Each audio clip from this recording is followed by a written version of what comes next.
DSM around depression. And again, what you're hopefully seeing is that it will help a psychologist with diagnosis. So somebody comes in and presents with a set of symptoms, it helps the psychologist sort of create a criteria. Okay, if you meet these, X symptoms, that helps me better assess whether you meet the criteria, whether you are in fact having a major depressive disorder. So, for example, for depression, you have to have five or more of the following symptoms. So, for example, depressed mood most of the day, nearly every day, markedly diminished interest or no pleasure at all, in uh, almost all activities most of the day, nearly every day, significant weight loss when not dieting or weight gain, insomnia, psychomotor agitation. One question I have about this part here is, how do we know when we are being truthful? Because sometimes some of us are attention seekers.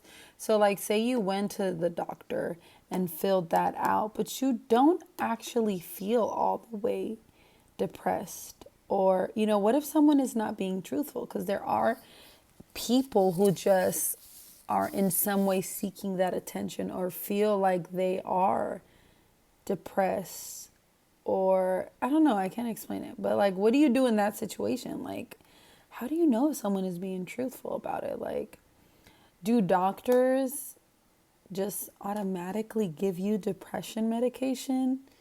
Yes, they do. I feel like they do. I've worked in OBGYN and I've been in certain situations where I see that the doctor will just be like, hey, do you want some depression medication?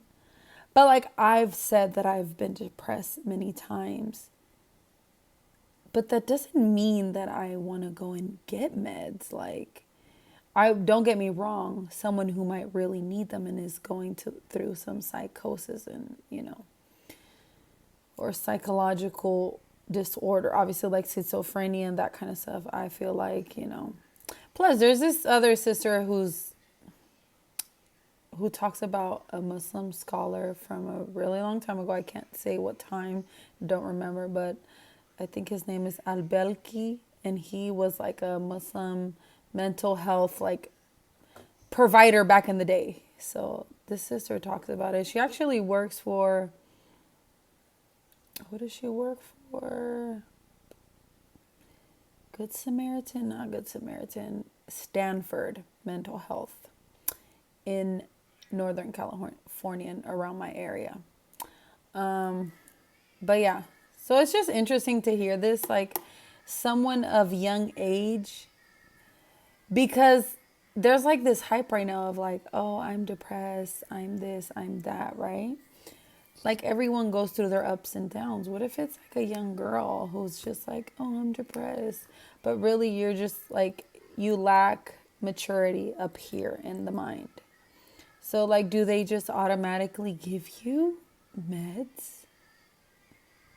I don't know. I'm just curious. It's just something that I'm thinking in my head. I'm just thinking of my younger self. Like, oh, I'm depressed. I'm this. Girl, you weren't depressed. You were just lost in the world. Didn't have no hobbies, no focus, no, interesting things. You didn't, do things to learn to love being alone and that kind of stuff. Because there's people who are dependent on like friends and that kind of stuff. Anyways, these are just thoughts that I'm thinking while I'm listening to my psychology teacher do her lecture. What do you think? Okay, so I was literally just talking about something similar to this. Listen to this, is crazy. Hold on. Listen to this. Subjective judgment. And what that refers to is that diagnosing mental disorders often involves a subjective interpretation of symptoms, which can vary among clinicians and lead to inconsistent diagnosis and treatment. I'm going to provide a link to a book, or I guess I should say an article entitled On Being Sane in Insane Places. And this was written by a psychologist named David Rosenhan in 1973. And the study aimed to investigate the reliability of psychiatric diagnosis and the treatment of mental illness in psychiatric institutions. And Rosenhan and 7 other pseudo patients, he essentially recruited friends from graduate school, feigned auditory hallucinations to gain admission into 12 different psychiatric hospitals across the United States. And once they were admitted, they ceased talking about these symptoms and they behaved normally. And despite this, they were diagnosed with various mental disorders, mainly schizophrenia, but not always. They all engaged in the same set of behaviors and they weren't always diagnosed with the same thing. And they were detained in hospitals for an average of 19 days, everything ranging from Wow, 7 that days is to 52 days. crazy. And this highlights the difficulties between distinguishing sanity and insanity in psychiatric diagnoses and raises concerns about labeling and stigmatization of individuals within mental health institutions. And it underscores the need for better diagnostic procedures and treatment practices. That So, is all of this is to crazy. say there is a subjective component to diagnosing individuals. This is similar to what I was trying to say earlier. Like, how do you know people are actually being truthful about certain things? Anyways, I gotta be right back. I gotta go take out the trash.